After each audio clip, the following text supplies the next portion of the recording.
Hi, today's topic is about reproduction and growth in plants. What is reproduction? Reproduction is the process whereby all living organisms produce new individuals of their own kind. Reproduction in plants is the process by which plants produce new offspring of their own kind. Living organisms like plants and animals, yeast, spirogyra, amoeba, bacteria, they reproduce young ones of their own kind, of their own species.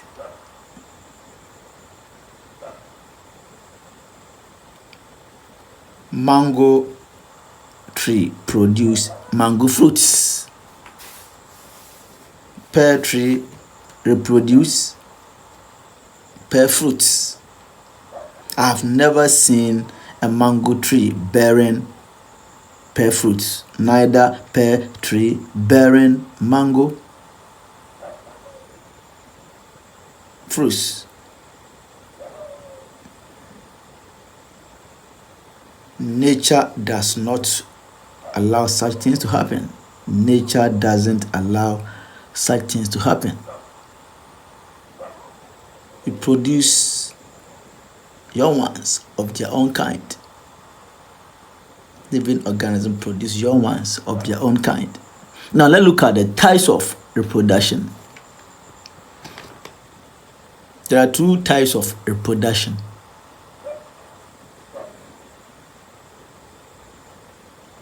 Reproduction involves two ways. Living organism can produce in two ways.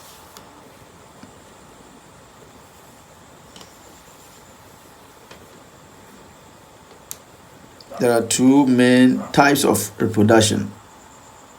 There are two ways by which plants reproduce. Sexual reproduction is one, and the next one is asexual reproduction.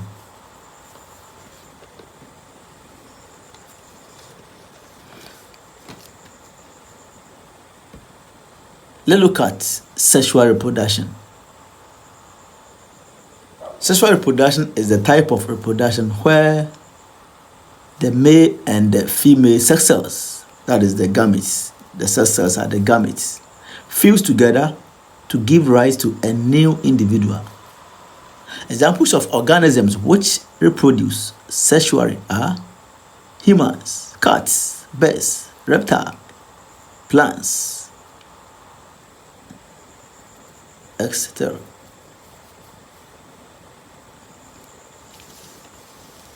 Gametes are the sex cells. Yes, gametes are the sex cells. In plants, male sex cells are found in pollen grains in the flower, and the female sex cells found in the ovules of a flower. So when these two sex cells are fused or joined together, results in bringing out young ones.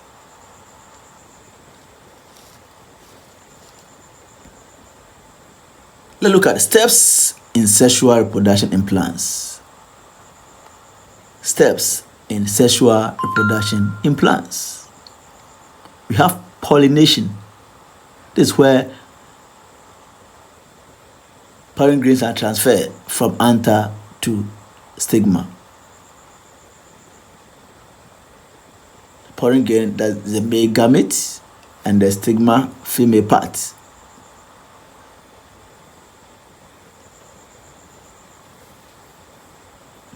The agents responsible: wind, water, and animals, the agents that can cause pollination. They are the pollinators, like wind, water, or animals. These things can cause pollination. Let's look at the other step, fertilization. This is where pollen reaches the ovule, leading to seed formation. Then we have seed and fruit formation. The fertilized ovule develops into a seed, and the ovary may develop into a fruit. Then the next is germination. Under suitable conditions, the seed grows into a new plant.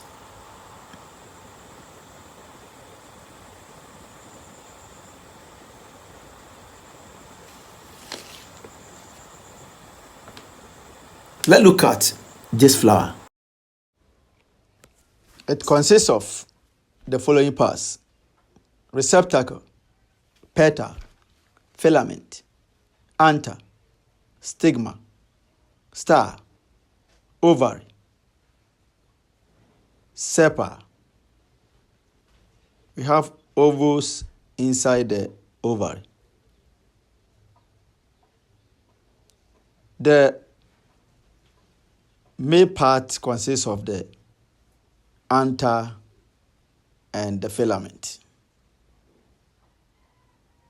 The female part also consists of stigma, star, and ovary. You have the ovules inside the ovary. Ovule. This is a half flower. That is why you see the ovules inside. This is a structure of a flower. I'm not going to go details. I'm not going details in the structure of a flower. Sexual reproduction in flowering plants will be discussed in details in our next lesson.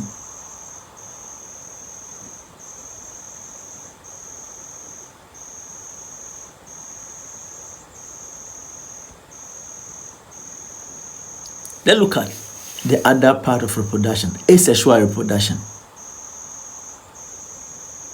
Asexual reproduction.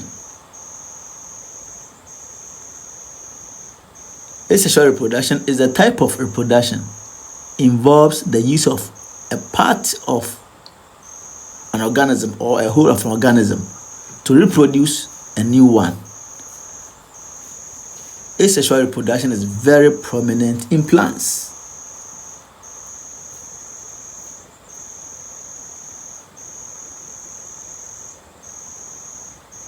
Asexual reproduction is very famous in plants.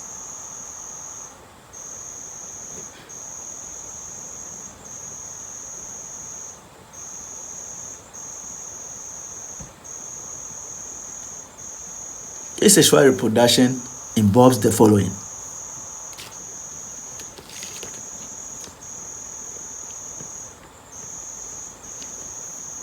we have vegetative propagation.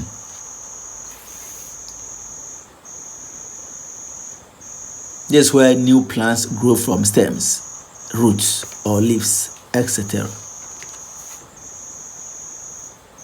For example, cassava and sugarcane stem cuttings can be propagated. Potato tubers, onion bulbs. Can put this in soil and it will come out.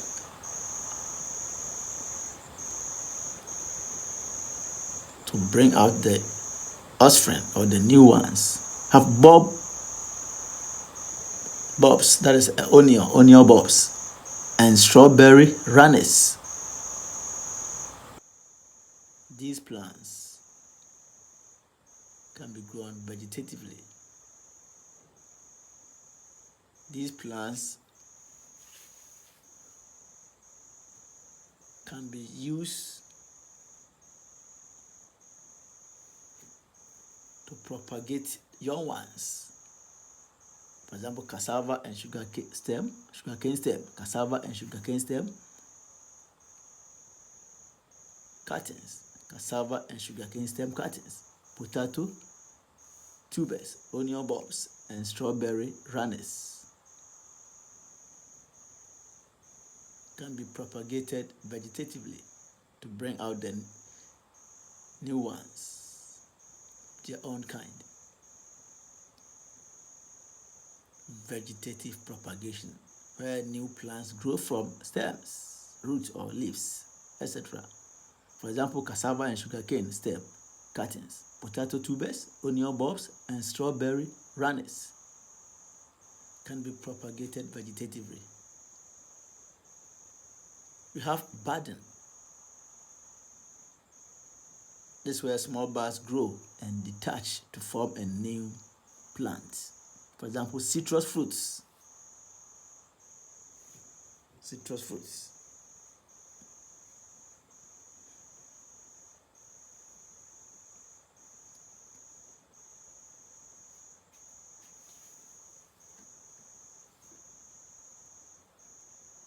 Under vegetative propagation, let us not forget suckers.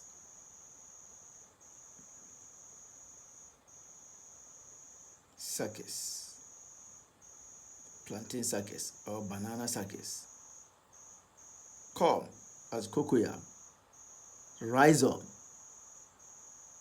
Ginger can also be propagated vegetatively. Under vegetative propagation, we have grafting and layering. Grafting and layering. They are all under vegetative propagation. Suckers, corn, rhizome, grafting and layering. Let's look at budding. This is where small buds grow and detach to form a new plant. For example, citrus fruits.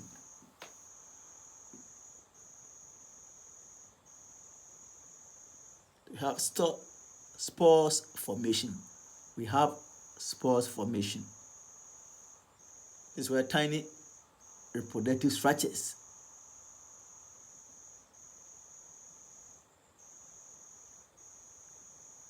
develop into a new plant. For example, ferns, mosses.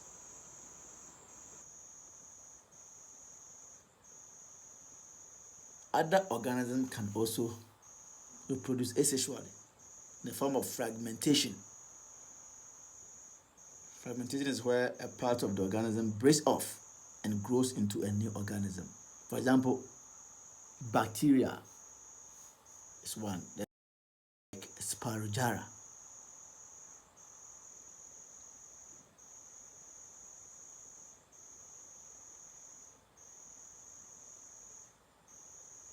So, asexual reproduction involves vegetative propagation, budding, spores formation, and fragmentation.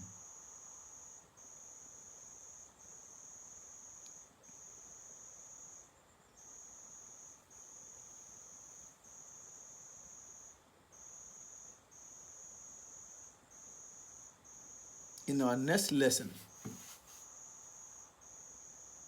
we shall discuss the structure of a flower. Goodbye.